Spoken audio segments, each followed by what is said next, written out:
प्यारे विद्यार्थियों, आज अपन कक्षा 10 विषय गणित प्रश्नावली 12.2 वर्तों से संबंधित क्षेत्रफल का पार्ट नंबर 3 का अध्ययन करेंगे। इसमें आज अपन प्रश्नावली के बारे में सामान्य जानकारी व एग्जाम्पल नंबर 2 व 3 करने की कोशिश करेंगे। तो अपन चलते हैं हमारे प्रश्न की तरफ, टॉपिक की तरफ। देखो, आज का हमारा टॉपिक ये है, आज का हमारा टॉपिक है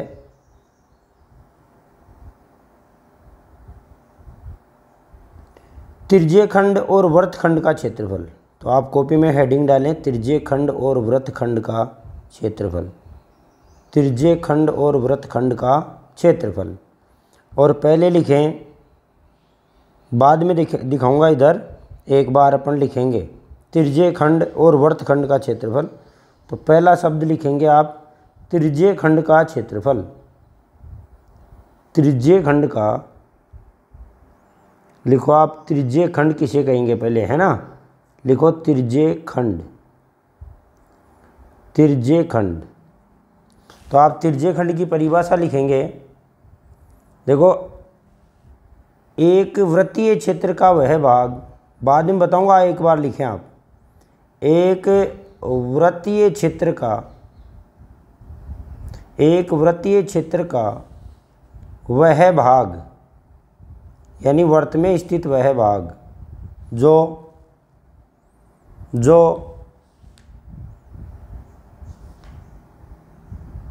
जो दो त्रिज्याओं और उनके संगत चाप, उनके संगत चाप से घिरा हो या परिबद्ध हो, त्रिज्यखंड कहलाता है, त्रिज्यखंड कहलाता है,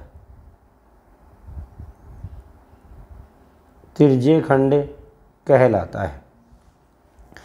देखो लड़कों, इधर देखें एक बार, त्रिज्यखंड किसे कहेंगे। जैसे हमारा ये वर्त है, ये वर्त है, आप प्रकार से बनाएंगे। ये वर्त है, इस वर्त का ये केंद्र है O। अब इस केंद्र और परिधि को मिलाएं तो ये त्रिज्या कहलाती है। मान लो OA है और दूसरी त्रिज्या ये OB है, सही। और A से लेके B तक ये चाप है हमारा। ये क्या है भाई, चाप है। ये क्या है भाई, त्रिज्या है, सही। और ये भी त्रिज्या है। तो मैंने क्या परिभाषा बताई, आप तो ऐसे याद करना, दो त्रिज्याओं और एक चाप, ये इनसे घिरा क्षेत्रफल क्या कहलाता है, त्रिज्यखंड कहलाता है। ये तो गणित की भाषा है कि एक वृत्तीय क्षेत्र में, इसका मतलब एक वर्त में दो त्रिज्याओं और एक चाप द्वारा घेरा गया स्थान ही क्या कहलाता है, त्रिज्यखंड कहलाता है। इसका नाम क्या है भाई, त्रिज्यखंड। क्या नाम है भाई, त्रिज्यखंड। समझ में आ गई होगी। अब देखो, इधर भी ये चाप ही है, इधर भी ये चाप ही है, और ये दोनों त्रिज्याएं हैं, ये और ये। तो ये भी त्रिज्यखंडी है। तो ये बड़ा है, इसलिए इसको क्या बोलेंगे, दीर्घ त्रिज्यखंड। क्या बोलेंगे भाई, दीर्घ त्रिज्यखंड। और इसको बोलेंगे लघु त्रिज्यखंड। समझ गए। अगर चाप छोटा है तो छोटे चाप द्वारा घेरा गया स्थान तो क्या कहलाएगा भाई, लघु त्रिज्यखंड। और बड़े चाप द्वारा परिबद्ध क्षेत्र क्या कहलाएगा भाई, हमारा दीर्घ त्रिज्यखंड कहलाएगा। तो बताओ, त्रिज्यखंड समझ में आ गया है ना। तो इसकी सीधी सी परिभाषा है क्या भाई, दो त्रिज्याओं, ध्यान देना वो परिभाषा आपको अगर कलिष्ठ लगे, दो त्रिज्याओं व एक चाप, दो त्रिज्याओं व एक चाप के बीच का क्षेत्र, के बीच का क्षेत्र त्रिज्यखंड कहलाता है। ये भी आप परिभाषा लिख सकते हैं, त्रिज्यखंड कहलाता है। क्योंकि त्रिज्या हमेशा वर्त में ही होगी, है ना। तो वर्तीय क्षेत्र ये लिखने की ज़रूरत नहीं है। तो ये भी आप परिभाषा लिख सकते हैं कि दो त्रिज्याओं वह एक चाप के मध्य का क्षेत्र क्या कहलाता है? तिर्जे खंड कहलाता है। तो ये लिख लेंगे, इसके बाद में डायग्राम बना लेंगे और इसके बाद में ये भी लिख लेंगे, है ना, अर्थार्थ लगा के। अर्थार्थ दो तिर्जाओं व एक चाप के मध्य का क्षेत्र क्या कहलाता है? तिर्जे खंड कहलाता है। अब ज़्यादा जानकारी बाद में देंगे, ये नॉर्मल काम है, केवल तिर्जे खंड की परिभाषा आपको लिखनी है। यहाँ पर तिर्जे खंड की परिभाषा के साथ में बाद में क्या पढ़ेंगे भाई, है ना, उसका क्षेत्रफल निकालना पड़ेंगे। वृत्तखंड लिखो, वृत्तखंड, इसकी सरल परिभाषा लिखा देता हूँ मैं। वर्तखंड लिखेंगे आप, वर्तखंड। वर्तखंड को तो क्या बोलते हैं भाई, है तिर्जे खंड को सेक्टर बोलते हैं, वर्तखंड को सिगमेंट बोलते हैं, वर्तखंड को सिगमेंट बोलते हैं। हालांकि अपन अंग्रेजी मीडियम के नहीं हैं, सिगमेंट बोलते हैं, है ना। तो इसकी परिभाषा आप क्या लिखेंगे भाई,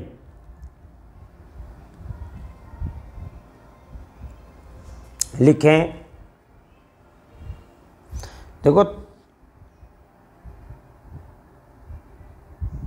ये जो हमारा डायग्राम है, इसमें मान लो अपन एक ये जीवा खींचे, सही, तो ये जीवा वर्त के दो भाग करती है, ये ए बी जीवा है, सही। अब ये ए बी जीवा है, ये वर्त के दो भाग करती हैं, तो दो भाग करती है, तो ये भी वर्तखंड है, ये भी क्या है, वर्तखंड, लेकिन ये छोटा है तो लघुवृत्त खंड है, और ये बड़ा है तो ये दीर्घवर्त खंड है। तो आपको चित्र दिखा करके हैं मैं आपको परिभाषा बताना चाहता हूँ। तो जीवा द्वारा वर्त के किए गए दो भाग वृत्तखंड कहलाते हैं ना, इसकी हमारी जनरल परिभाषा है, लिखेंगे जीवा द्वारा वृत्त के किए गए दो भाग वृत्तखंड कहलाते हैं, वृत्तखंड कहलाते हैं। छोटा भाग लघु वृत्तखंड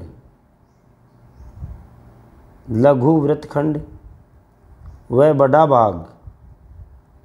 बड़ा भाग दीर्घवृत्तखंड कहलाता है, दीर्घवृत्तखंड कहलाता है।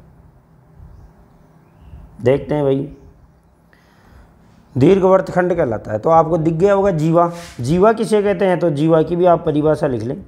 जीवा लिखो, वह रेखाखंड जिसके दोनों सिरे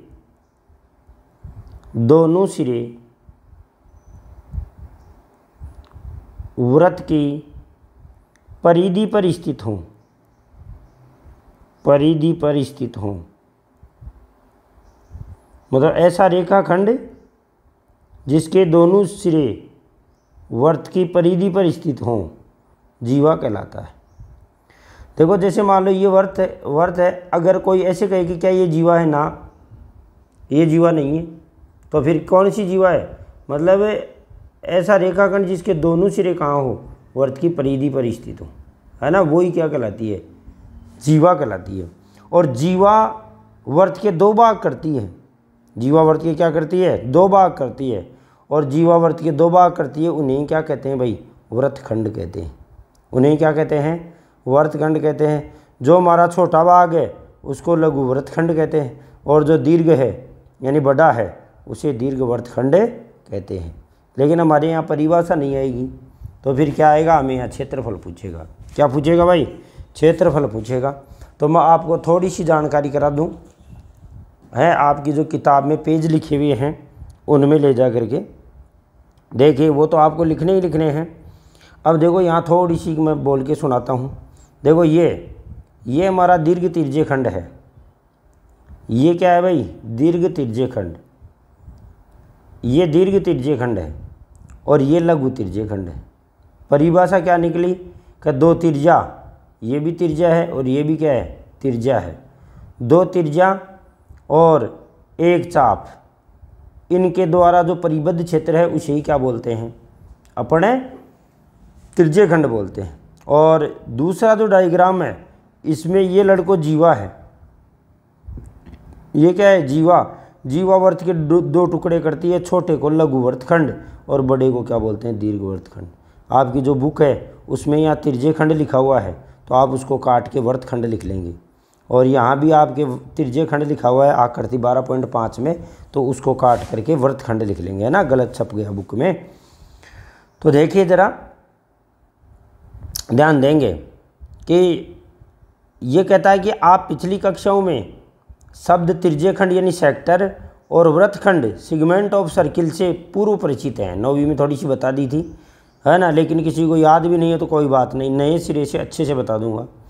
आपको यह भी याद होगा कि एक वर्तीय क्षेत्र का वह भाग जो दो त्रिज्याओं और उनसे संगत चाप से परिबद्ध हो उसे ही क्या कहते हैं भाई, त्रिज्य खंड कहते हैं। तो त्रिज्य खंड की परिभाषा हमारी ये है, त्रिज्य खंड की परिभाषा ये है, लिख लेंगे। वर्तीय क्षेत्र का वह भाग जो एक जीवा और संगत चाप के बीच परिबद्ध हो उसे क्या कहते हैं, वृत्तखंड कहते हैं। तो वृत्तखंड में तो क्या आता है, जीवा। वृत्तखंड में तो क्या आता है लड़कों, जीवा और चाप, समझ गए। और त्रिज्य खंड में क्या आता है, दो त्रिज्याएं और एक चाप। दो त्रिज्याओं और एक चाप द्वारा घेरा गया क्षेत्र त्रिज्य खंड कहलाता है, और एक जीवा और चाप द्वारा परिबद्ध क्षेत्रफल वृत्तखंड कहलाता है ना। तो इन आकृतियों में ये कहता है कि 12.4 हमारी जो आकृति है ना, इसमें एक त्रिज्य खंड है, ये त्रिज्य खंड है, ये वाला त्रिज्य खंड है, और ये क्या है, वृत्तखंड। और आप पढ़ लेंगे, ठीक है, ये वृत्तखंड है और ये भी क्या है, वृत्तखंड है। तो आप इनको देख लेंगे, ओके भाई, है ना। गणित में ऐसे हिंदी की तरह नहीं पढ़ाते, केवल नॉलेज के लिए। अब देखो मेन बात ये है, मेन बात हमारी ये है कि ये तो हमारी त्रिज्या आर है और किसी चाप द्वारा केंद्र पर बनाया गया कोण ये थीटा है। क्या है भाई, थीटा, ये थीटा कोण है, समझ गए। अब हमें इस क्षेत्र का क्षेत्रफल ज्ञात करना है, इस क्षेत्र का क्षेत्रफल ज्ञात करना है। तो इसको हमें क्या याद करना पड़ेगा, एक सूत्र याद करना पड़ेगा। त्रिज्य खंड का अलग और वृत्तखंड का अलग, है ना। ये हिंदी आप पढ़ लेंगे। नेक्स्ट पेज में अपन बात करें, ये आपने लिख ही लिया। इसके बाद में देखो ये सूत्र बनाता है भाई, सूत्र कैसे बनता है ना। तो मैं आपको लिखा देता हूँ सूत्र और समझा देता हूँ, उसके बाद में आपको पता लग जाएगा भाई सूत्र कहाँ से आया। तो ये आप पढ़ लेंगे। तो देखो त्रिज्य खंड का कोण थीटा वाले त्रिज्य खंड का क्षेत्रफल, ये त्रिज्य खंड के क्षेत्रफल का सूत्र है, लेकिन हम अपन इसको थोड़ा सा प्योर लिखेंगे। ये त्रिज्य खंड का क्षेत्रफल है, किसका क्षेत्रफल है, त्रिज्य खंड का क्षेत्रफल है। मैं लिखाऊंगा, अभी आपको लिखने की ज़रूरत नहीं, किताब में तो हाईलाइट कर लें। और फिर देखते हैं, ये हमारी चाप की लंबाई का सूत्र है। किसका सूत्र है, इसको भी आप हाईलाइट कर लें, समझ गए। इसको आपको ऐसे याद रखना है। देखो दो से हमारा जो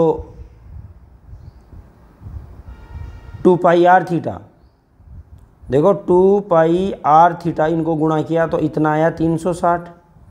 अब 2 से काट दिया, 2 एकम 2 और ये 180। तो आपको चाप की लंबाई का सूत्र पाई आर थीटा बटा 180 याद करना है, ठीक है। मैं बताऊंगा अभी याद करने में। तो ये लिख लिया होगा, देख लिया होगा, लिखने की ज़रूरत नहीं है। अब देखो, हाँ आपको मैं सूत्र लिखा देता हूँ, पहले सूत्र बताता हूँ, उसके बाद में थोड़ी सी अपन चर्चा करेंगे, उसके बाद में फिर उदाहरण आएंगे हमारे यहाँ पर। तो देखो आपको याद क्या क्या करना है, लिखेंगे। अब एक बात तो ये ध्यान होनी चाहिए, त्रिज्य खंड कैसा होता है और वृत्तखंड कैसा होता है, वो डिज़ाइन आपके दिमाग में होनी चाहिए। उसके बाद में अपन थोड़ी सी चर्चा करते हैं। पहले सूत्र लिख देता हूँ, उसके बाद में आप हल करेंगे। देखो सूत्र लिखेंगे, सूत्र ये बने कैसे ये भी समझाऊंगा अभी आपको। देखो इधर, और किताब ने भी समझा रखा है, कोई वहाँ समझे तो समझ लेगा, नहीं मैं समझाता हूँ। पहला आपको सूत्र याद करना है, त्रिज्य खंड का क्षेत्रफल, त्रिज्य खंड का क्षेत्रफल क्षेत्रफल बराबर पाई आर स्क्वायर थीटा बटा 360 degree. Pi are square theta बटा 360 डिग्री। एक सूत्र तो ये याद रखना है। वृत्त का क्षेत्रफल को आपको मैंने पहले बता ही दिया था। वृत्त का क्षेत्रफल का सूत्र आपको मैंने बता ही दिया था, सही ना। तो देखो इधर एक बार लिख लो इनको, बाद में बताता हूँ एक जगह। ये तो तिर्जे खंड बोलेगा इसका मतलब लघु ही समझा जाएगा। तिर्जे खंड बोलेगा इसका मतलब लघु ही समझा जाएगा। दीर्घ के साथ में दीर्घ शब्द आएगा तो दीर्घ तिर्जे खंड का क्षेत्रफल, दीर्घ तिर्जे खंड, अगर कोरा तिर्जे खंड लिखा हुआ तो लघु समझेंगे। दीर्घ तिर्जे खंड का क्षेत्रफल, दीर्घ तिर्जे खंड का क्षेत्रफल। देखो लड़कों, दीर्घ तिर्जे खंड का क्षेत्रफल हमारे क्या आया, तो दीर्घ तिर्जे खंड का क्षेत्रफल देखो इधर, दीर्घ तिर्जे खंड का क्षेत्रफल बराबर, हाँ देखो पूरे वर्त के क्षेत्रफल में से, एक बार थोड़ा सा समझा के लाता हूँ उधर आपको। हमें तिर्जे खंड का क्षेत्रफल ज्ञात करना है। देखो इधर हमें इस इतने से भाग का, देखो इतने से भाग का क्षेत्रफल है ना, हमारा सूत्र है पाई आर स्क्वायर थीटा बटा 360। अब आप बताना इस बड़े वाले का यदि क्षेत्रफल ज्ञात करना हो, है ना, तो मैं पूरे वर्त के में से अगर लघु का घटा दूं, देखो इधर दीर्घ तिर्जे खंड, दीर्घ तिर्जे खंड का क्षेत्रफल, इसका सूत्र क्या हुआ, वर्त का क्षेत्रफल, है ना, माइनस लघु तिर्जे खंड का क्षेत्रफल। बात सही गलत। अब हमें आता ही है वर्त का क्षेत्रफल तो पाई आर स्क्वायर होता है, और इसका हो गया पाई आर स्क्वायर थीटा बटा 360, है ना। तो अगर हमें तो एक ही सूत्र याद रखना है, लघु वाला ही। दीर्घ वाले में तो क्या करना है, वर्त के क्षेत्रफल में से, वर्त के क्षेत्रफल में से लघु का घटा देंगे तो दीर्घ का आ जाएगा। अब दीर्घ चाहे वर्तखंड हो चाहे लघु, चाहे तिर्जे खंड हो, चाहे कोई सा ही हो, तो अपने यहाँ लिखेंगे दीर्घ तिर्जे खंड का क्षेत्रफल बराबर क्या होता है, सीधा ही लिख देता हूँ, पाई आर स्क्वायर यानी वर्त का क्षेत्रफल minus pi are square theta बटा 360। आपको ये याद रखना है, यानी इसको हिंदी में ऐसे बोलेंगे, है ना, याददाश्ती के लिए, कि वृत्त का क्षेत्रफल माइनस लघु तिर्जे खंड का क्षेत्रफल, लघु तिर्जे खंड का क्षेत्रफल, यही तो वर्तखंड का होगा और यही तिर्जे खंड का होगा। अब तीसरा आता है हमारे, देखो चाप की लंबाई, चाप की लंबाई, चाप की लंबाई, चाप की लंबाई एल बराबर, इसको एल द्वारा दर्शाते हैं चाप की लंबाई। इसका सूत्र है पाई आर थीटा बटा 180। ये सूत्र बने कैसे, अभी बना के दिखाऊंगा मैं आपको। जो इंटेलिजेंट बच्चे हैं, है ना, वो देख लेंगे भाई कैसे बन के आए ये सूत्र। क्लियर भाई। इसके बाद में चौथा सूत्र आपको याद रखना है, वृत्त खंड का क्षेत्रफल, वृत्त खंड का, ये तो एक जगह आपके लिखने के लिए लिख रहा हूँ, वर्तखंड का क्षेत्रफल बराबर, देखो वर्तखंड का क्षेत्रफल क्या है, पाई आर स्क्वायर थीटा बटा 360 minus 1/2 R square sine theta, R square sine theta. Pi are square theta बटा 360 डिग्री भी है, minus 1/2 R square sine theta. ये आपको सूत्र याद करना है। क्लियर भाई। और ऐसे ही दीर्घ वर्तखंड का क्षेत्रफल, दीर्घ वृत्तखंड का क्षेत्रफल, एक बार सूत्रों को लिख लें, बाद में बताता हूँ, का क्षेत्रफल बराबर क्या हुआ भाई, पूरे वर्त का क्षेत्रफल तो क्या है पाई आर स्क्वायर, इसमें से ये पूरा घटेगा, कोष्टक लगा के घटाएंगे भाई, पाई आर स्क्वायर थीटा बटा 360 है minus 1/2 R square sine theta. लड़कों आप तो ये याद रखना, वर्त के क्षेत्रफल में से लघु का घटाना है, वर्त के क्षेत्रफल में से, यानी वृत्त का क्षेत्रफल माइनस लघु वृत्तखंड का क्षेत्रफल, लघु वृत्तखंड का क्षेत्रफल। ये आप याद रखेंगे। क्लियर भाई? ये सूत्र कंठस्थ आपको याद करने हैं। अब देखो ये सूत्र बने कैसे, इन पे थोड़ी सी मैं चर्चा कर लेता हूँ, उसके बाद में अपना एग्जाम्पल पढ़ेंगे। तो ज़रा देखते हैं। देखो इधर समझाने के लिए, देखो इधर देखना भाई, हमारा जो ये पूरा वर्त है, ध्यान देना इधर, ये पूरा वर्त है ना, इसका क्षेत्रफल कितना है भाई? इसका क्षेत्रफल पाई आर स्क्वायर है। क्लियर है ना? पाई आर स्क्वायर है, पाई आर स्क्वायर है ना। अब यहाँ थीटा का मान कितना है? 360। कितना है भाई? पूरे एक बिंदु पर, पूरे केंद्र पर 360 डिग्री का कोण बना हुआ है, बना हुआ ना। तो देखो 360 का जो कोण बना हुआ है, तो देखो समझदार लड़के समझेंगे, किसी के समझ में नहीं आए तो कोई बात नहीं, वो तो सूत्र को अपने को याद कर लेगा पक्का, और उसके बाद में केवल लगाना है। क्लियर? और उसको ये नॉलेज होना चाहिए तिरछे खंड ये है। तो देखो बच्चों, मैं बात कर रहा था कि हमारा जो ये वर्त है, इसका क्षेत्रफल क्या है? पाई आर स्क्वायर है। ठीक है ना? अब ये पाई आर स्क्वायर कब होता है? जब हमारा केंद्र पर बना कोण कितने डिग्री का होता है? 360 डिग्री का होता है। तो अपन बात करेंगे, देखो कैसे। और अब हमें ज्ञात किसका करना है? अब हमें मान लो ये तिरछे खंड है, इसका क्षेत्रफल ज्ञात करना है, और जिसका केंद्र पर बना हुआ कोण थीटा है, यानी 360 में से थीटा हिस्सा है इसका, और इसका क्षेत्रफल हमें ज्ञात करना है। तो ऐसा बिल्कुल अच्छा समझा रखा है, किताब में भी थोड़ा सा मैं समझा दूँ, बाद में अपन वो किताब का पन्ना भी पढ़ते हैं। देखो तो इसका सूत्र ऐसे बना हुआ है, कंपनी ने ऐसे बनाया कि चूँकि केंद्र पर, किस पर भाई? केंद्र पर अंतरित कोण, इसको अंतरित कोण बोलेंगे, अंतरित कोण 360 डिग्री है, 360 डिग्री है। तो वृत्त का क्षेत्रफल, वृत्त का क्षेत्रफल बता भाई कितना है? अपन ने कहा कि भाई पाई आर स्क्वायर है, पाई आर स्क्वायर है। बोलो समझ में आएगी नहीं आई बात? मतलब एक एक नियम से अपन इस सूत्र को वेरीफाई कर रहे हैं कि केंद्र पर अंतरित कोण यदि 360 डिग्री है तो वर्त का क्षेत्रफल दुनिया कितना पड़ती है? पाई आर स्क्वायर पड़ती है। अब एक एक नियम से अपन ये करेंगे कि केंद्र पर अंतरित कोण है का मान यदि 1 डिग्री है, कितना डिग्री है? 1 डिग्री है। तो अब 1 डिग्री है तो वृत्त का क्षेत्रफल, वर्त के भाग का क्षेत्रफल, 1 डिग्री के भाग का बोलेंगे, वर्त के भाग का क्षेत्रफल, भाग मतलब हिस्सा, वर्त के भाग का क्षेत्रफल। अब इस भाग को ही बाद में अपन तिरछे खंड नाम दे देंगे। तो कितना आ जाएगा भाई? पाई आर स्क्वायर बटा 360। और इसलिए केंद्र पर अंतरित कोण, देखो केंद्र पर अंतरित कोण ऐसे ही तो बने हुए सूत्र, और क्या? अंतरित कोण थीटा है, थीटा है। तो अब इसका नाम हो गया, वर्त के इस भाग का नाम है तिरछे खंड।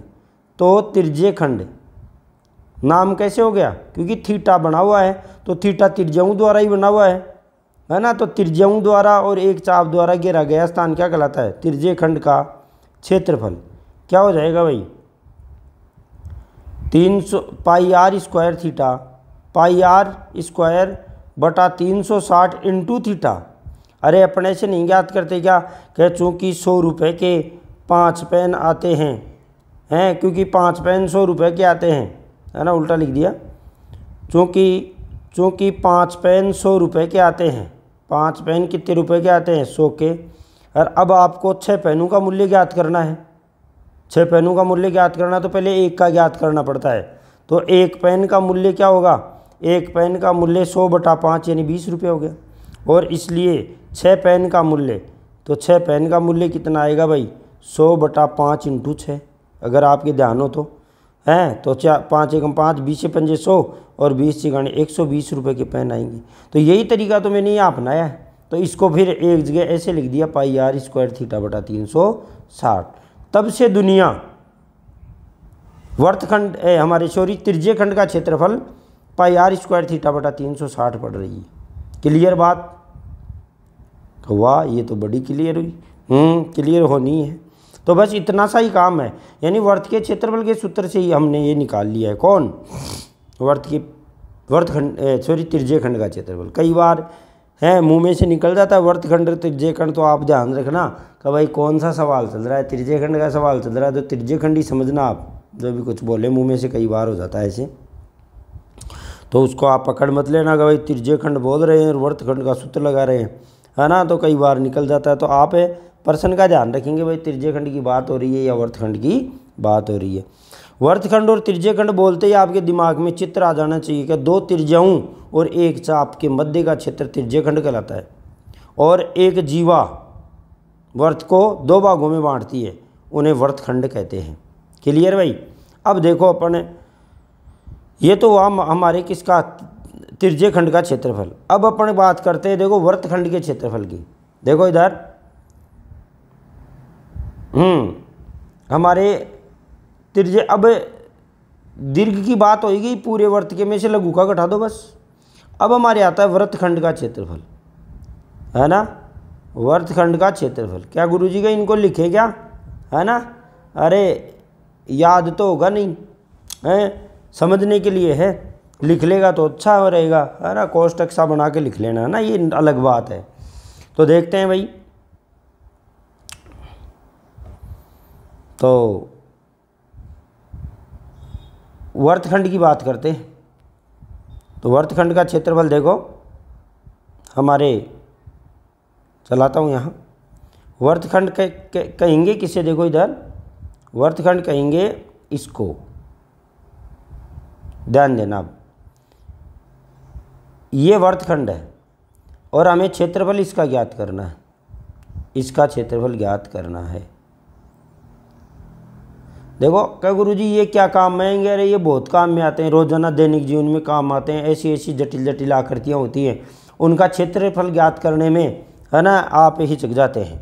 जैसे हमारे बेडशीट पे डिज़ाइन आती है ना, हमारे फर्श में हम अपन रंगोली बनाते हैं तो उनका क्षेत्रफल, हमारा जो पहिया होता है उसके अंदर जो ताड़ियाँ लगी हुई हैं उनके बीच का क्षेत्रफल, है ना, वो त्रिज्यखंडी तो है।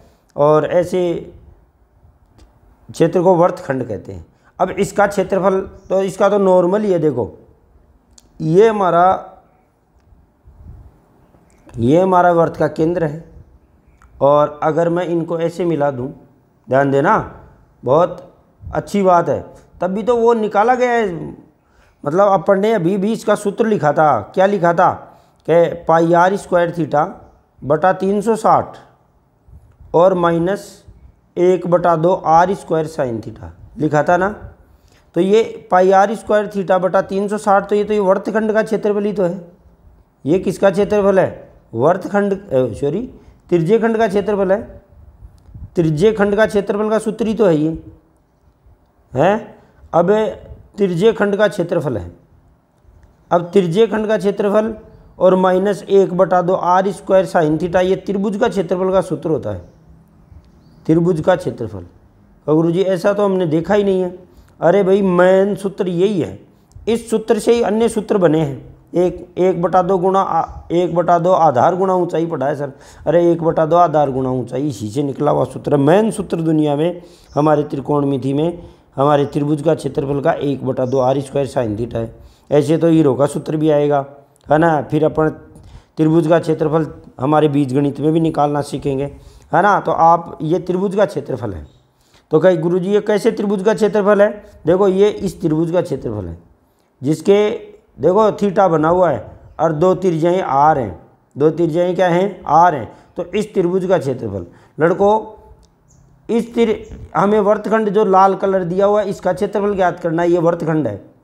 अब मैं दूसरी लाइन खींच रहा हूँ इधर ब्लैक, हमारे पास ये जो ब्लैक लाइन वाला क्षेत्र है ना, ये पूरा बताओ ये क्या चीज़ है? कि सर ये तो त्रिज्यखंड है। बताओ क्या है? ये त्रिज्यखंड है। और लड़कों ये क्या है ना, ये बोले सर जीवा है ना। तो ये क्या हो गया? वर्तखंड हो गया ना। अब हमें क्षेत्रफल तो इस नीचे वाली जादरी का चाहिए, इसका लाल लाल वाले का। तो पूरे का क्षेत्रफल हमें ध्यान है, इस पूरे का क्षेत्रफल हमें ध्यान है क्या ध्यान है कि सर इसका क्षेत्रफल तो वास्तव में ही पाई आर स्क्वायर थीटा बटा 360 होता है। क्यों होता है? क्योंकि ये तो त्रिज्यखंड ही तो है, और त्रिज्यखंड में से ऊपर वाले इस त्रिभुज का क्षेत्रफल घटा दूं, जिसको मैं और ही कलर दे दूं, इस त्रिभुज का क्षेत्रफल घटा दूं तो बताओ लाल कलर का ही बचेगा ना। तो त्रिभुज के क्षेत्रफल का सूत्र है 1/2 R square sine theta, 1/2 R square sine है थीटा। यदि अभी बताऊंगा आपको वो 1/2 आधार गुणा ऊंचाई कहाँ से आया सूत्र, बताता हूँ। देखो तो आपको वर्तखंड का क्षेत्रफल समझ में आ गया क्या कि भाई पाई आर स्क्वायर थीटा यानी हमारे त्रिज्यखंड के क्षेत्रफल में से हैं अपन त्रिभुज का क्षेत्रफल घटा दें, है ना, तो हमारे पास ये वर्तखंड का क्षेत्रफल का सूत्र आ गया। तो आपको तो बस ये याद रखना है, वर्तखंड का कितना याद रखना है भाई, पाई आर स्क्वायर थीटा बटा 360 माइनस 1/2 आर स्क्वायर साइन है थीटा। क्लियर?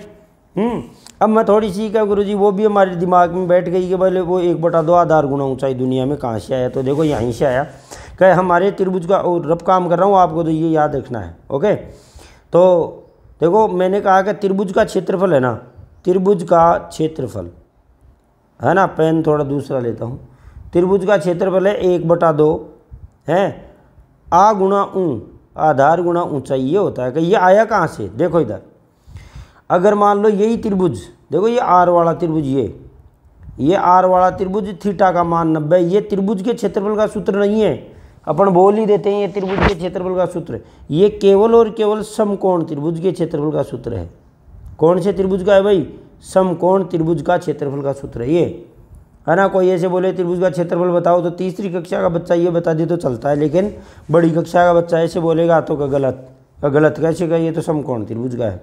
तो इसमें देखो 1/2 आधार की जगह क्या लिखा हुआ है यहाँ आर, और यहाँ भी क्या लिखा हुआ है आर, तो आर इंटू आर, और साइन 90 का मान कितना होता है 1, साइन 90। अभी अपन कोण के मान वाली सारणी दिखाऊंगा मैं आपको। तो 1/2 आर इंटू आर की जगह एक को तो क्या लिख दिया उन्होंने आधार, और एक को क्या लिख दिया ऊंचाई, और साइन 90 का मान कितना होता है 1, साइन 90 का मान कितना होता है 1, तब ये 1/2 आधार गुणा ऊंचाई सूत्र बना हुआ है। क्लियर भाई? तो अब अपन बात करते हैं आगे हमारे उदाहरण की, और चाप की लंबाई का जो सूत्र बता रहा था मैं आपको, तो चाप की लंबाई पाई आर थीटा बटा 180 आप याद कर लेना, है ना। वो कैसे बना हुआ है उसकी भी अपन थोड़ी सी चर्चा कर लेते हैं। देखो इधर ये वही प्रश्न है, ये चाप किसे कहते हैं? परिधि का एक कोई टुकड़ा, परिधि का टुकड़ा क्या कहलाता है? चाप कहलाता है। परिधि का टुकड़ा क्या कहलाता है भाई? चाप कहलाता है। तो आपको इस चाप की लंबाई याद करनी है। तो वही काम कि भाई चूंकि 360 डिग्री अगर केंद्र पर बना हुआ कोण है ना, तो उसकी परिधि कितनी होती है 2πr। वही काम देखो, इसलिए 1 डिग्री यदि केंद्र पर बना हुआ है तो 2πr बटा 360, और इसलिए हमारे अब कितने लंबे चाप की गणना करनी है, जो केंद्र पे कितना डिग्री का कोण बनाता है थीटा का। थीटा का मतलब है यहाँ कोण का मान चेंज करेंगे, है ना, तो लंबाई मान अलग अलग आता जाएगा बस थीटा। अब 2 से काट दो 180, तब चाप की लंबाई का सूत्र क्या बन गया भाई? पाई आर थीटा बटा 180। तो आपको तो बस ये चाप की लंबाई का सूत्र याद रखना है। चाप की लंबाई यानी परिधि का टुकड़ा, परिधि का कितना टुकड़ा जो थीटा कोण बनाता है उतना टुकड़ा। चलते हैं अपन उदाहरण नंबर 2 की तरफ। तो यहाँ देखो सारी चीज़ें लिखी हुई है ना, या नाम लिखे हुए हैं। तो सबसे पहले अपन उदाहरण की बात करते हैं। उदाहरण किताब में हल किया हुआ है ना, वो भी ठीक ठाक है। तो एक उदाहरण तो मैं यही बता देता हूँ, उसके बाद मैं हाथ से प्रश्न करके बता दूंगा। तीसरा उदाहरण मैं स्वयं समझाऊंगा आपको। देखो इधर त्रिज्या 4 सेंटीमीटर, तो आर का मान कितना है भाई? 4 सेंटीमीटर वाले एक वर्त के त्रिज्यखंड का क्षेत्रफल, ये अच्छे से पढ़ना, त्रिज्यखंड का क्षेत्रफल। अब देखो लघु नहीं दिया हुआ ना इसमें, तो आपको लघु ही मानना है, लघु त्रिज्यखंड का क्षेत्रफल ही। क्या सूत्र लगेगा? पाई आर स्क्वायर थीटा बटा 360 में कोण का मान कितना है? 30 डिग्री है। साथ ही संगत दीर्घ त्रिज्यखंड का क्षेत्रफल भी ज्ञात करो, है ना। तो लड़कों मैं हल करके बताता हूँ ये आपको।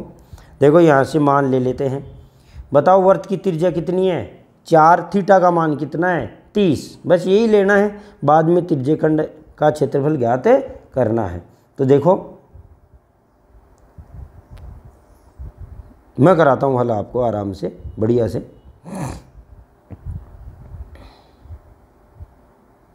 लिखेंगे अपन, क्या लिखेंगे? हाँ, एग्जाम्पल नंबर 2, एग्जाम्पल नंबर 2 लिखेंगे। वृत्त की त्रिज्या r, वृत्त की त्रिज्या r बराबर, गुरु जी दूसरा और तीसरा उदाहरण के चक्कर में ही पढ़ना चालू किया था, ये तो लंबा हो गया मामला। अरे भाई जब तक समझेगा नहीं ना, है ना, तब तक कुछ भी नहीं आएगा। तो कितना सेंटीमीटर है? 4। और केंद्र पर अंतरित कोण थीटा, केंद्र पर अंतरित कोण, अंतरित क्या होता है? बना कोण, केंद्र पर बना कोण, लेकिन गणित की भाषा में अपन अंतरित कोण थीटा बराबर कितना डिग्री परसेंट में? 30 डिग्री। अब लिखेंगे लघु त्रिज्य खंड का क्षेत्रफल, लघु त्रिज्य खंड का क्षेत्रफल बराबर पाई r स्क्वायर थीटा बटे 360। देखो पाई r थीटा बटा 180 है, स्क्वायर है ना, तो यहाँ तो 360 डबल है, और पाई r थीटा बटा 180 है, वो चाप की लंबाई का सूत्र है, इसे आप कन्फर्म याद रखेंगे। और पर्सन में ऐसे दिया हुआ है, देखो पाई का मान आपको 3.14 काम में लेना है, पाई का मान कितना लेना है? 3.14 काम में लेना है। चलो भाई, पाई का मान तो कितना लेना? 3.14। आर का मान कितना भाई? 4 × 4। अब इनमें देखो जोड़ बाकी गुणा भाग फास्ट आने चाहिए, उसके बाद में बच्चा हल कर लेगा। 0 से 0 काट दिया, ठीक है भाई। 4 एकम 4, 9 चौका 36, वह 9 से कटता नहीं है, तो 3.14 को किससे गुणा कर दो? 4 से, तो 4 चौक 16 का 6 हासिल की 1, 4 एकम 4, 1 कितना हो गया भाई? 5, और 4 3 कितना हो गया भाई? 12 बटा कितना? 9। काट दो, इससे कटता है तो, है ना, तो काटो, कटता है तो, या भाग दे दो। भाग देखो कैसे देंगे, मैं देके दिखा दूं। बहुत सारे लड़के ये भाग वगैरह यही कमी रहती है बच्चों में, और बाद में कमज़ोर बन जाते हैं। 9 एकम है, 9 का भाग देंगे इसमें, 9 का भाग कहाँ देंगे? 3 और रह गया, नहीं ये 3 से गुणा नहीं किया, है ना, तो ये 3 से गुणा और करो उसके बाद में, तो 3 से तो काट ही दो। 3 एकम 3, 3 तिया 9, है ना, तो फिर किसका भाग लगेगा? 3 का ही लगेगा। अरे 3 से और कटता है, ये यहाँ काट दो, चाहे यहाँ काट दो, है ना, यहीं काट देता हूँ मैं, एक बार रुकना, एक मिनट।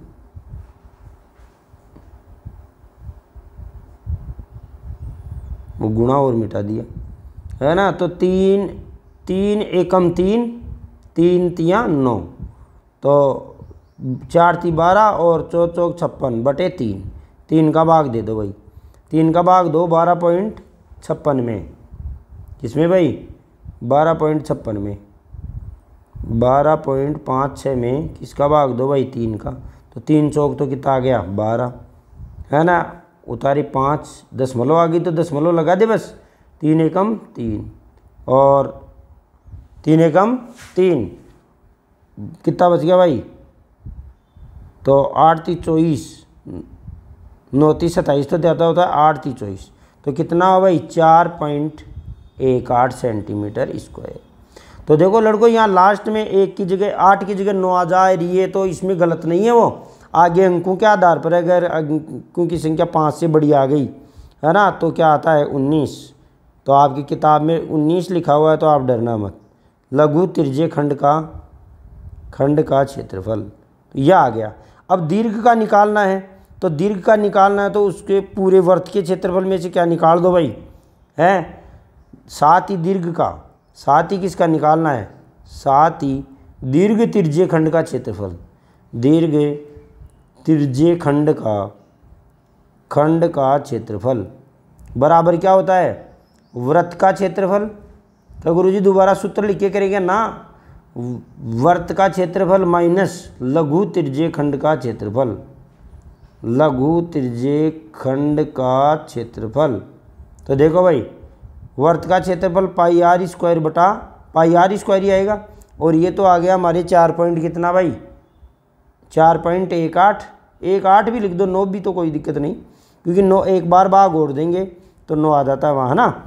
तो पाई का मान कितना रखना है 3.14 और आर का मान 4 × 4, 4 × 4 - 4.18। पहले इनको गुणा करो, है ना भाई। 3.14 को भी किया था अपन ने 4 से, तो 12.56, 12.56 को फिर 4 से कर लो, तो 4.18, 4 से करो, 6 चौका 24 का चौका, हासिल की 2, 5 चौक 20 और 2 22, दशमलव आ गया, हासिल की 2, 12 चौके 48 और 2 50, और माइनस कितना आ गया भाई 4.18, है ना। अब देखो बाकी ये छोटी छोटी बात मैं इसलिए बता रहा हूँ, है ना, कि आप सीख जाओ। तो ये कितना हो गया भाई, दाई का 10, 10 से 4 14, 14 में से 8 गया तो कितना आया 6, यहाँ 1 1 में से 1 गया तो कितना आया भाई 0, 1 1 में से 1 गया तो कितना आया भाई 0, और यहाँ कितना 10 10 में से 4 गया तो कितना 6, और यहाँ दाई ली 46.6, तो 46.06। अब देखो आगे वाला अंक 5 से बड़ा है, तो पूर्व वाले अंक को आप बढ़ा सकते हो, तो 46.1 वर्ग सेंटीमीटर। ये किसका है भाई, दीर्घ का, दीर्घ त्रिज्य खंड का क्षेत्रफल, दीर्घ त्रिज्य खंड का क्षेत्रफल। तो उत्तर दोनों एक साथ लिख दोगे बाद में। अतः लघु त्रिज्य खंड का क्षेत्रफल, ये तो सूत्र का काम है बस। लघु त्रिज्य खंड का क्षेत्रफल कितना आया था अभी, है 4, ये लिख रहा, ये लघु का ही तो है, 4.18 सेंटीमीटर स्क्वायर। और दीर्घ का, दीर्घ त्रिज्य खंड का, दीर्घ त्रिज्य खंड का क्षेत्रफल कितना है भाई 46.1 सेंटीमीटर स्क्वायर। ये दोनों ही हमारे क्या है भाई, आंसर है। तो पहले तो आप किसका निकालेंगे, लघु का, पाई r स्क्वायर थीटा बटा 360 वाले सूत्र से, और 4.18 आया, और उसके बाद में दीर्घ का निकालने के लिए वृत्त का निकालना पड़ेगा, और वृत्त का क्षेत्रफल आप निकाल के और बाद में उसमें से 4.18 घटा देंगे। तो देखो भाग देना मैंने सिखा दिया है, भाग कैसे देते हैं दशमलव का, है ना। जो कमज़ोर विद्यार्थी वो स्पेशल ध्यान दें इन पे, है ना। बाकी निकालना मैंने दिखा दिया है, गुणा करना मैंने सिखा दिया है ना।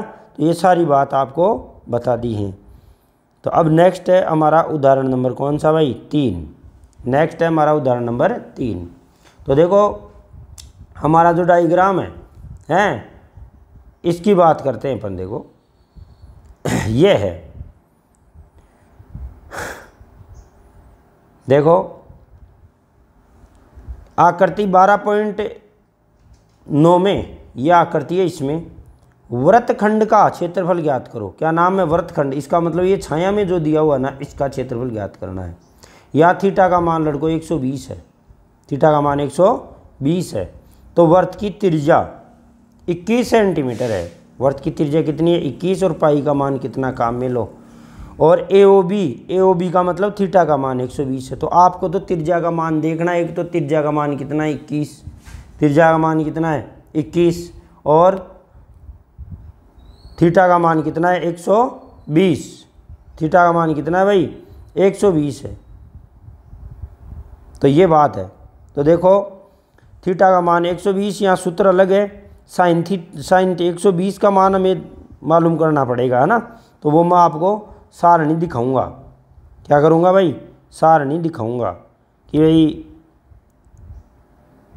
मान कितने कितने होते हैं, है ना। वो नेक्स्ट वीडियो में दिखा दूंगा, क्योंकि उसके बिना वृत्तखंड वाले सूत्र हल नहीं होंगे। तो आज तो अपन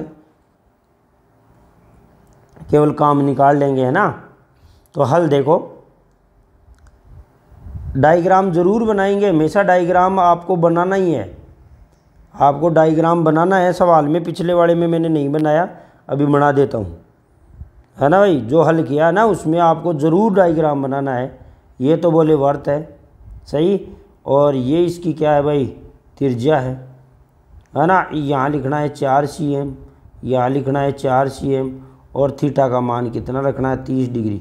ये ज़रूर करना है ना। कभी भी बिना डायग्राम के एक भी प्रश्न नहीं करोगे इस प्रश्नावली का, ठीक है भाई। 12.2 से 3 तक एक भी प्रश्न बिना चित्र के नहीं करेंगे। तो देखो भाई, हाँ ये है, और हमारे मान कितना है भाई मान हमारे केंद्र पर बना हुआ कोण है, इसका मान 120 डिग्री है। आप प्रकार से बनाएंगे भाई, है ना। और त्रिज्या कितनी है, 21 सेंटीमीटर है। कितनी है भाई, 21 सेंटीमीटर है। और आपको किसका क्षेत्रफल ज्ञात करना है, वर्तखंड का। देखो किताब ने लंबा कर दिया है सवाल को, तो आप ऐसे लिखेंगे, मैं लिखाऊंगा ऐसे, वृत्त की त्रिज्या। गुरु जी नंबर तो नहीं कटेंगे ना रे, नंबर कहाँ कटेंगे। वृत्त की त्रिज्या आर बराबर कितनी भाई, आर 21 सेंटीमीटर। और केंद्र पर अंतरित कोण, केंद्र पर अंतरित कोण, कैलकुलेशन लंबे लंबे आते हैं इसके। अंतरित कोण थीटा, अंतरित कोण थीटा कितना है भाई, 120 डिग्री। सही। तो अब किसका क्षेत्रफल निकालना है, वृत्तखंड का क्षेत्रफल। वृत्तखंड का क्षेत्रफल का सूत्र लगाया था आपको, पाई आर स्क्वायर थीटा बटा 360 minus 1/2 R square sine theta. तो पाई का मान कितना काम में लेना है, 22/7। कितना काम में लेना है, 22/7। देखो एक तो ये ध्यान रखना, पाई का मान 22/7 रखो तो ये 7 चाहे नीचे कर देना, कोई दिक्कत नहीं है ना। 22/7 ऐसे लिख देना, ठीक है ना। और आर का मान कितना है, 21 × 21। और थीटा का मान कितना है पुत्र, 120 और बटा 360। ध्यान देना, पाई का मान लिखने की कला है। माइनस 1/2 आर का मान कितना है भाई, 21 × 21 है। और sine 90, sine sorry 120 degree. Sine 120 का मान है ना, √3/2 होता है, √3/2 होता है। या आज तो याद कर लेना, और बाद में मैं सारणी दिखाऊंगा आपको। तो यहाँ देखो काटा पीटी करते हैं, और इसका मान है ना, साइन का मान, साइन 120 का मान √3/2 रख देंगे। एक बार तो देखते हैं। देखो ऐसा जब प्रश्न बन जाए ना, तो उस स्थिति में कॉमन लेना अच्छा रहता है। जो अगर आपको कॉमन दिखाई दे रहा है ना, तो उसको आप कॉमन ले लें, है ना, वो ठीक रहता है। चलो बाद में कर लेंगे, अगर गुरुजी कॉमन लेने वाली बात नहीं आई तो मतलब हमें काम करना पड़ेगा, है। और देखो इधर करते हैं काम। 7 × 7 7 × 21, 12 × 12 12 × 36, कट गया ना। 3 × 3 3 × 3। तो यहाँ हमारे क्या आ गया भाई, 22 × 21 माइनस 1/2 21 × 21 है, 21 441 होता है, और √3/2। यानी यहाँ लिखेंगे साइन 120 बराबर √3/2। साइन 120 का मान √3/2 है। चल भाई, अब देखो इधर 21 को 22 से गुणा कर लो, 21 को 22 से गुणा कर लो, और √3 का मान है वो 1.732 होता है। तो 1.73 मान लेंगे अपन, और इसको कैलकुलेट कर देंगे। तो देखो 22 को 21 से गुणा करते हैं, वहाँ देखो उदाहरण में तो ऐसे छोड़ा हुआ है ना, तो वैसा वहाँ परीक्षा में नहीं चलेगा। तो इसको हमें कैलकुलेट करना पड़ेगा। तो 21 को 22 से गुणा करते हैं। देखो 21 को 22 से गुणा करते हैं, तो भाई 1 × 22 हासिल की कितनी आ गई भाई, 2, और 22 दूना 44 और 2 46, 462 माइनस 21 21 441 होता है, 21 441, और बटे नीचे वाले देखो 2 2 से गुणा हुआ तो कितना आ गया भाई, 4, और गुणा 1.73।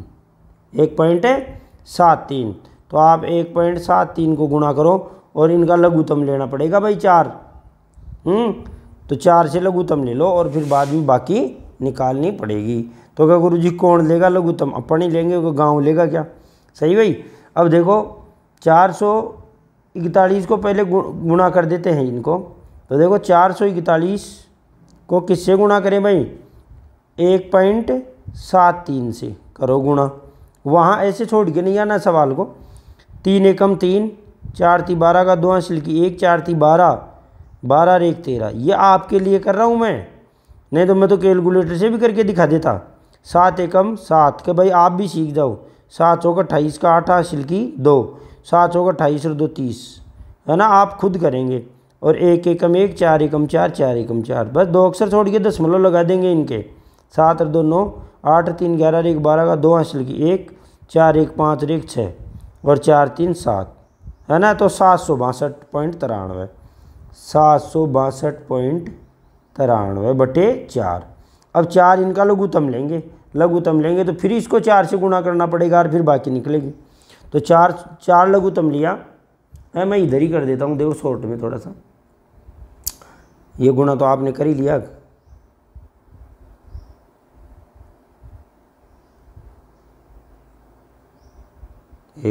सारा ही कटेगा क्या? चलो इरेजर काम में लेते हैं। तो देखो इधर, यहाँ सारा ऐसे देखने में सही रहेगा। तो अब हमारे लघुत्तम कितना आया भाई? 4। लघुत्तम 4 आया तो 462, 4 से गुणा होगा। तो 462 को मैं 4 से गुणा कर लेता हूँ। 400, मेरा गुणा गलत हो सकता है, आप सही देखेंगे। 4 दूना 8 हासिल की 1, 6 चौका 24, 1 25 का 5 हासिल की 2, 4 चौक 16, 16 और 2 कितना होता है भाई? 18, 1858, 1858 माइनस 4 का भाग दिया इसमें, 4 में तो एक बार ही गया, तो 762.93, 762.93। अब हमें क्या करना पड़ेगा? अब हमें करना पड़ेगा भाई, बाकी निकालना पड़ेगा इसमें से, और क्या। तो 1858 में से ये बाकी निकालो। तो बाकी निकाला तो कितना आया भाई? बटा 4। फिर बाद में भाग देंगे, पूरा निकाल के आना पड़ेगा हमें। तो 1858 दशमलव लगा के 0 0 कर लो, 762 में से 93 घटा दो।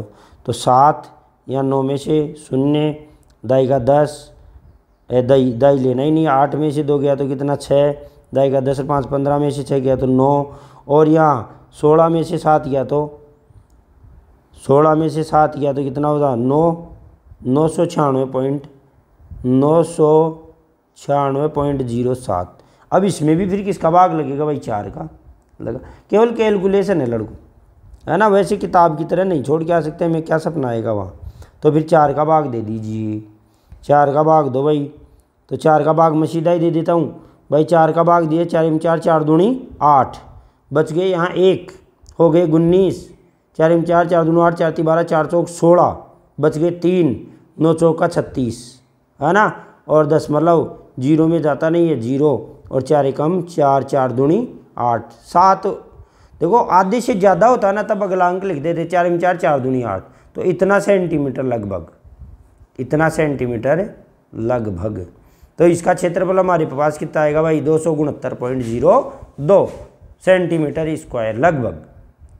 तो बस इतना लंबा चौड़ा नहीं करना है, किसकी तरह? किताब की तरह। देखो आप ध्यान दें, इसमें आपको केवल इतना सा करना है कि आर का मान कितना है? 21, अंतरित कोण कितना है? 120, सूत्र क्या है? पाई आर स्क्वायर थीटा बटा 360 माइनस 1 बटा 2 आर स्क्वायर साइन थीटा, है ना। अब ये कैलकुलेशन है, इसमें क्या मालूम मेरे भी गलती हो गई हो तो आप ज़रूर देख लेना, है ना। कि भाई इसके आंसर आपके भी यही आते हैं क्या? गुणा वगैरह स्वयं करना, और नहीं आते तो बता देना, ठीक है भाई। तो आज अपन यहीं तक पढ़ेंगे, और कल अपन हमारी जो प्रश्नावली है, कौन सी प्रश्नावली? हमारी प्रश्नावली है 12.2, उसके प्रश्न करेंगे। देखो इसमें से अब कौन कौन से प्रश्न आप कर सकते हैं, है ना। आज मैं ज़रूर आपसे ही कराऊंगा ये, है ना। तो देखते हैं। देखो एक तो पहला बताओ, त्रिज्या कितनी? 6 सेंटीमीटर, और कोण कितना? 60, और बताओ क्या ज्ञात करना है? त्रिज्य खंड का क्षेत्रफल। कौन सा सूत्र लगाएगा लड़के? पाई आर स्क्वायर थीटा बटा 360। ये कन्फर्म मैं नहीं बताऊंगा, अब आप स्वयं करेंगे। एक वर्त का चतुर्थांश का क्षेत्रफल ज्ञात कीजिए। इसकी परिधि कितनी है भाई? परिधि 22 है। परिधि क्या होती है? 2 पाई आर, 2 पाई आर 22 है। इससे पहले तो आर निकालेगा। और चतुर्थांश है ना, चतुर्थांश का मतलब है चौथा हिस्सा वर्त का। तो वर्त के टोटल कोणों का जोड़ कितना होता है? 360। 360 में 4 का भाग दिया तो चतुर्थांश में थीटा का मान कितना आ जाएगा? 90। क्लियर भाई? आर का मान निकाल लेगा, और किसका मान है? हमारे थीटा का मान कितना है? 90। ऐसा प्रश्न परीक्षा में आ जाता है। एक घड़ी की मिनट की सुई जिसकी लंबाई 14 है, घड़ी की मिनट की सुई त्रिज्या होती है भाई घड़ी में। इस सुई द्वारा 5 मिनट में रचित कोण, है ना। तो ये मैं आपको गड़ी वाला प्रश्न मैं बताऊंगा, है ना, मैं बताऊंगा। गड़ी वाला तो अभी बताना है। 10 सेंटीमीटर त्रिज्या वाले एक वर्त की कोई जीवा, देखो जीवा आ गई, इसका मतलब वर्तखंड है, एक समकोण बनाती है। समकोण का मतलब है 90 डिग्री। देखो हिंदी में दे दिया है समकोण को। आर का मान तो कितना है 10, थीटा का मान 90 है, तो संगत वर्तखंड का क्षेत्रफल ज्ञात करो। तो आपको साइन 90 का मान है ना, साइन 90 डिग्री का मान 1 लिखना है। साइन 90 का मान 1 होता है। तो मैं आपको कल सारणी दिखाऊंगा। और दीर्घ त्रिज्य खंड का, देखो ये तो वर्तखंड है और ये त्रिज्य खंड का पूछा है, तो त्रिज्य खंड में फिर दीर्घ त्रिज्य खंड का भी ज्ञात करना है, तो दोनों ज्ञात करने पड़ेंगे, वर्तखंड का और त्रिज्य खंड का। वर्तखंड का तो लघु का और त्रिज्य खंड का दीर्घ का, है ना। तो कहीं आप ऐसे मत समझ लेना दीर्घ वर्तखंड है, ये दीर्घ वर्तखंड नहीं है, त्रिज्य खंड है। तो त्रिज्य खंड का ज्ञात करने के लिए लघु का ज्ञात करना पड़ेगा, तो ये भी आप स्वयं करेंगे। 5वां क्वेश्चन है, 21 सेंटीमीटर की त्रिज्या है, त्रिज्या 21 सेंटीमीटर है, थीटा का मान कितना है 60 है, कोण द्वारा अंतरित है, ज्ञात कीजिए चाप की लंबाई। चाप की लंबाई के लिए पुत्र कौन सा सूत्र लगाएगा, पाई आर थीटा बटा 180। ये मैं बिल्कुल भी नहीं बताऊंगा, ये मैं आपको बताऊंगा, केवल तीसरा प्रश्न बताऊंगा इसमें से। चाप द्वारा बनाए गए त्रिज्य खंड का क्षेत्रफल, अरे चाप द्वारा हो चाहे थीटा द्वारा, त्रिज्य खंड का क्षेत्रफल ज्ञात करना है। क्या सूत्र लगाएगा, पाई आर स्क्वायर थीटा बटा 360। और संगत जीवा द्वारा, संगत जीवा है तो जीवा क्या बनाती है, जीवा क्या बनाती है भाई, वर्तखंड बनाती है। तो वर्तखंड में देखो लघु और दीर्घ लिखा हुआ नहीं है, तो आपको लघु ही समझना है। पाई आर स्क्वायर थीटा बटा 360 minus 1/2 R square sine theta. अब क्या गुरुजी, साइन 60 का मान, साइन 60 का मान है √3/2, अंडर है 3/2, तो √3/2 ही तो 120 का है। अरे साइन 60 आएगा यहाँ काम में, तो साइन 60 का मान √3/2। कल वाले वीडियो में वो सारणी बनाना सिखा दूंगा मैं आपको। क्लियर भाई। अब देखो इसके साथ में अपन 6वां देखते हैं, है ना, क्योंकि सारे प्रश्न मैं नहीं बताऊंगा। अब ये प्रश्न मैं तीसरा ही बताऊंगा केवल, है ना, और आप बता देना कि गुरुजी ये नहीं है। अब देखो आर का मान कितना, आर का मान 15 सेंटीमीटर वाले वर्त के केंद्र पर जीवा, अरे जीवा अगर कोण बना रही है तो वर्तखंड बनेगा, है ना। तो थीटा का मान कितना है 60, कोण अंतरित करती है, तो लघु व दीर्घ वर्तखंडों का दोनों का क्षेत्रफल ज्ञात करना है। √3 का मान 1.73 काम में लेना है, पाई का मान 3.4 काम में लेना है। तो वही सूत्र ये ऊपर वाला, पाई आर स्क्वायर थीटा बटा 360 minus 1/2 R square sine theta, ये तो लघु का। और दीर्घ वाले के लिए क्या करोगे, वर्त के क्षेत्रफल में से निकाल दोगे। ठीक है भाई। अब ये क्वेश्चन हमारे उदाहरण नंबर 3 की तरह है। क्या त्रिज्या 12 सेंटीमीटर, आर का मान कितना है भाई 12 सेंटीमीटर, वहाँ 21 था। कोई जीवा केंद्र पर 120 का कोण बनाती है, तो 120 का थीटा का मान, तो साइन 120 का मान मैंने बता ही दिया कि आपको, साइन 120 का मान √3/2 होता है। तो देखो साइन के मान बता दूं मैं आपको, साइन 30 डिग्री का मान तो होता है 1/2, है ना। साइन 45 डिग्री का मान होता है 1, और साइन 60 डिग्री का मान है ना वो √3/2, सही। और साइन 45 का मान 1/√2, सॉरी। और साइन 90 का मान होता है 1, और साइन 120 का मान है ना वो आपको √3/2 काम में लेना है। और ये केवल किस में, वृत्तखंड के क्षेत्रफल में काम में आएगा, त्रिभुज का क्षेत्रफल निकालने में। ठीक है भाई। तो ये प्रश्न यहाँ तक कर लोगे, फिर ये 8वां बताऊंगा मैं डायरेक्ट ही। मैं कौन सा प्रश्न बताऊंगा भाई, क्वेश्चन नंबर 3 और क्वेश्चन नंबर 8 से आगे की बात कल वाले वीडियो में करेंगे। Thank you very much.